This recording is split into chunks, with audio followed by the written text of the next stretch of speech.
Ma chantilly a gâché le volume des cheveux de mon ami et c'est la meilleure nouvelle de ma vie.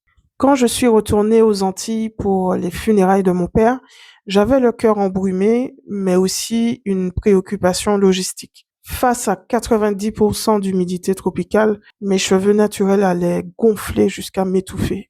Alors avant de partir, peut-être que c'était un moyen pour moi d'évacuer, je me suis mise à faire ma chantilly maison, robotiquement dans ma cuisine. Mais cette fois, j'intégrais un nouvel ingrédient que j'avais découvert, peu utilisé dans la cosmétique et venu directement d'Afrique.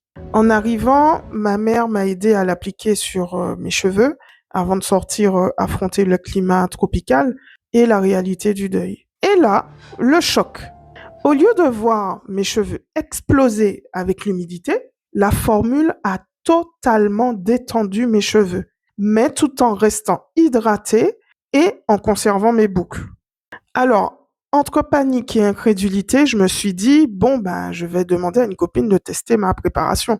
Et quelques jours plus tard, elle revient me voir, sceptique et déçue.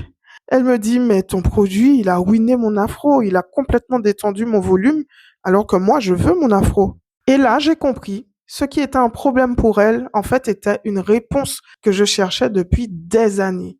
En fait, cet ingrédient méconnu avait rendu ma formule hydrophobe, capable de bloquer l'humidité extérieure et de discipliner l'afro pour avoir ses longueurs. Et ça sans aucune chimie. Ce jour-là, Tifara est née. Nous ne sommes plus obligés de passer par le défrisage pour contrôler nos longueurs. Nous méritons enfin d'avoir le choix et sans abîmer notre fibre. Alors reste connecté et abonne-toi pour que je te raconte la suite.